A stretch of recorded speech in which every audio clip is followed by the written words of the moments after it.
What's going on, guys? Shane here with the legend Bas Rutten, true pioneer in the sport of martial arts. Bas is a UFC Hall of Famer, UFC former heavyweight champion, Pancrase champion. Is a very unique style, very powerful, very intelligent. Bas, why don't you break down for the viewers what your style is exactly?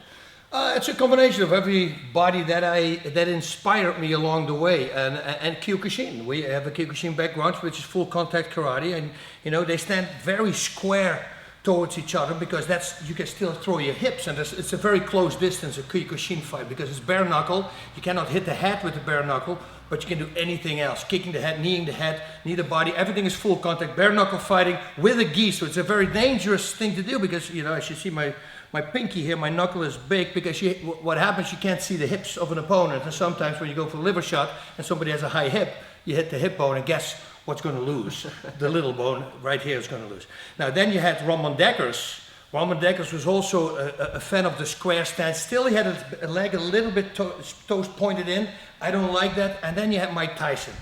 Now if you put those three together, the Kyokushin and Mike Tyson and Ramon Dekkers, yeah, that's a powerful combination. And why would somebody stand in a wide stance? Well, because you have almost equal power in your left now and in your right. If I stand in one line, it's going to be very hard for me to block a low kick from you. See, there's no way, especially if you got like a Jose Aldo who's really fast with low kicks, I will fight him like this. Now I only have to lift my leg. I don't have to do anything. As you can see with the low kick block, actually, I never do this. You never want to do that because if they're going to hit, you're going to fly back, which you can't counter. If you just bring your leg, it's going to feel for him like he's kicking the corner of a door. It's a very solid block. Yeah. If he's good with low kicks, you won't kick a low kick again. Maybe he does it the second time, but if you block it again, it's not going to happen. Jab becomes a straight punch. Now it's a punch suddenly that you have to watch out for, because if I throw it straight at you, I can rotate my upper body. That's almost the same power as my right hand. I can open with the left hook, bang. I can do that from here. Yeah, I can, but I'm going to have to load up. And once I load up, we'll ask Jens Pulver what happened when he fought Duane Ludwig, because we knew that Jens Pulver was going to do that. He's actually a southpaw. And he loaded it up, and the first one, Duane missed, but the second, he looked at me, and he goes, oh, and then the second, he did it right away again. Paf! That's where it started, the demise of Jens Pulver. Blocking kicks to the body, if I'm standing like this, it's very hard to rotate, and it will still have impact, especially if he's not going to hold back. A lot of fighters, what they do is once they, for instance, if I want to kick him in the head and I see him defend it, they automatically already take the power of the kick. My concept is completely different. My concept is just kick as hard as you can on the defense. Because if you do this, and you make your hand one with your head, it's going to go straight through. It's like putting a helmet on. At seminars I would always say, okay, what if I tape a focus mitt to my face right now and I let you give me a right high kick? Do I go down? And everybody starts laughing. Yeah. And I say, well, I'm actually should be the one who's laughing because I'm looking around and everybody blocks like this. That is what you guys all are doing right now. That's why my blocks are outside. I like to block here. Same as knees. You don't want to block a knee like this because it goes still into your body. You want to block a knee here. Preferably, I block knees here when I'm in a clinch. I simply hold them. I don't even let them take off because I stop them before they even start. Yeah. You see, so all that you gain by standing in a square stance. My right straight, I always try to explain it as well. Look, I'm going to put my foot behind this line. Now, this is my right hand. Come over here, and I'll hold your hand right here so you can see this is my reach, right? Now look what happens if I just put the foot still behind that line. See? Now suddenly I have more reach. So my right hand also becomes a longer punch. The longer the punch, the more power it can develop on its way to its target. You see, so everything becomes better. Now, the biggest thing what people are going to say is, yeah, but you're a wide open target. And then I say, did you see Tyson, Ramon Dekkers, me, myself, Chuck Liddell, he fights like that as well, ever go down to a body shot? And the buddy goes, no. I said, why didn't he go for the body? Because it's wide open. You say it's wide open. What happens is you know this. And because you know this, you automatically start paying attention to that. Punches to my body, I block with my elbows. It's very relaxed, you don't have to do anything for it. But also, because I'm wide open, I might trigger them to start throwing body shots, which I love because that's where the counters are going to come. You see, so sometimes when I fight like this, that means please hit me in the body. When I fight like this, please hit me in the head. When this, now I'm going to give you an option, and now you can choose. So that's not a good thing to do because now I can start making openings. So that's why most of the time you'll never see me here. It's always either here or high, because then I want to trigger them to see if they kick to the body. Right. So all that I put together, and I realized that everything becomes power shots. A nice little thing that comes with it, it's the last thing I'm going to say because it's going to be very long. When you look at my statistics for the UFC, for the Hall of Fame, that's where I found out how that was. Till this day, I hold the high striking accuracy, 70.6% of the punches. And the reason is, I don't like to throw jabs. And I'm not saying that you can't. Of course you can, you know. But as a setup, it's a great thing to do.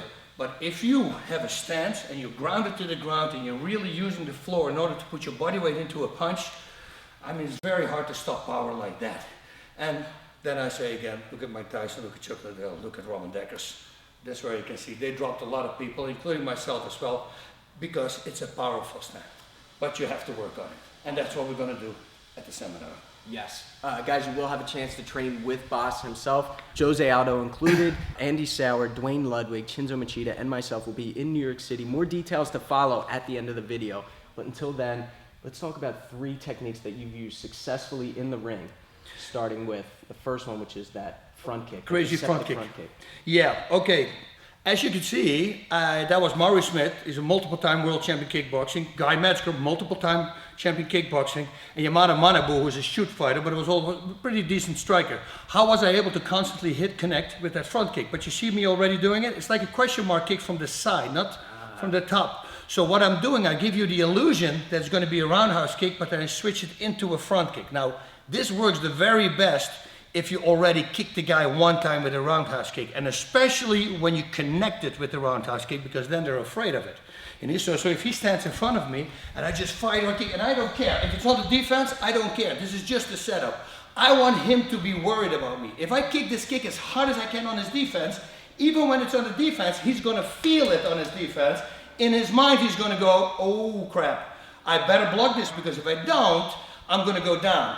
Now I'm inside his head. Now he thinks it's coming another time. I go for a roundhouse kick, but I make it into a front kick. Now, if you want space, I kick the guy here on the chest, because, you know, he doesn't have the center of gravity. He's going to fly backwards. If you can, of course, go for the solar plexus. And if you just want to use it as a distraction, you can use it lower on the body. Most of the time when I do that, they will stand here, but then boom, I go over the top with it like a Superman punch. It's a thing that I use when I connect, but sometimes I use it with this one also. This is a move, not the question mark, so to say, kick. It's not really a question mark because I move it up, but from the side. This move I like also, because he can't see it coming because there's no movement in my hip. But it's a really good distraction, because if I do this, he will see it coming late, and as soon as he starts blocking it, that's where I come over the top with the punch. You see, little tricks like that we're going to do. So, from the front, it would look actually like a right roundhouse kick, and I flip it into a front kick. It's all about the moment you connect, and you can push off on the back of your foot. Make sure that you don't connect with the foot standing straight. You need to be leaning over a little bit, because then you really have that stick behind the door, so to say, that you can put your body weight in there. Because as you can see, I'm not all the way coming from here, I'm coming from the side. So it's only powerful at the end of your reach of the kick, but so are punches, so are strikes. That's why I like to stand here as well with my defense, because the power from here and here is not a big difference. The power between here and there, that is a big difference. But fighting from here, you got a lot of power. So that's a crazy front kick. Awesome. And up next is the world famous liver kick. Let's take a look at that. 10分経過、10 minutes pass. That's the liver kick and the liver punch. I bring my left hip back like now and wait till he makes a right. See, and now I go boom. And that was the liver kick. Right hand up, just boom, kick to the body again.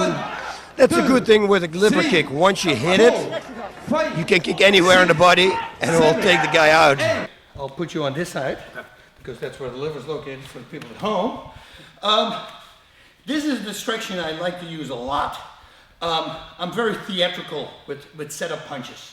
You don't want to make a setup punch too fast, because if you make it too fast, maybe it doesn't register and he's not going to block. And if he doesn't block, well, it doesn't open a hole for you to kick.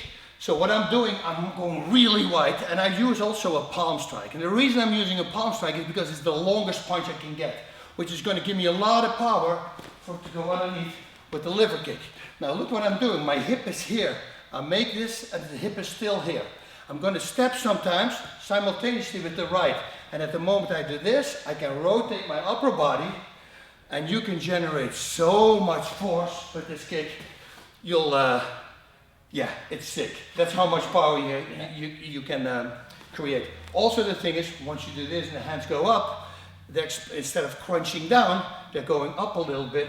It's weaker on that side as well. So it doesn't need to be as hard, but it's always good to throw a hard kick as well. So try this always, boom, boom. And as you can see in that second clip, as you can see, I'm just waiting for him, for his right hand to leave. This is the fun part. Sometimes you hear these coaches, with a fighter who just went down to the liver, and then if he's got a good right straight, his coach started, go give him a right straight. And I go, that's the last thing you want to do, because you want to keep that arm protected here on your liver. You don't want to throw a right straight, because that's what I'm counting for.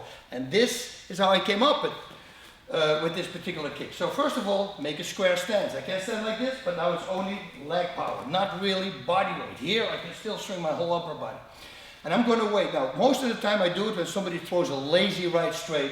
He throws a lazy right straight, and then you see me coming back. And what I do now is most of the time I bring my hands all the way down, and I'm already getting ready here. See, and as soon as he moves, I fall out of frame, I fall backwards, and while I'm falling backwards, out of reach, I kick underneath with the liver kick. That was that first kick.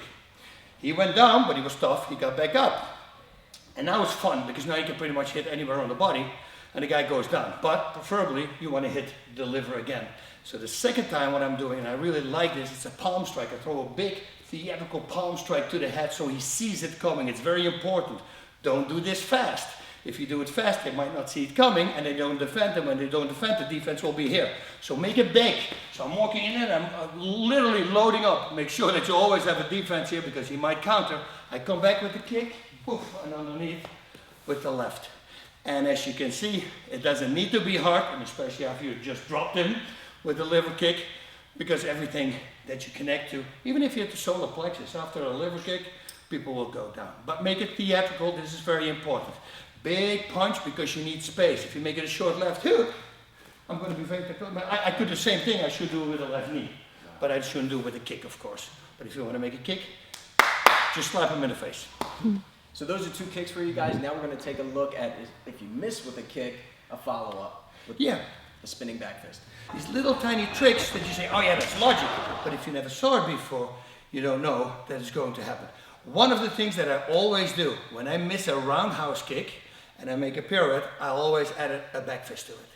And that's what you can see in this fight right now.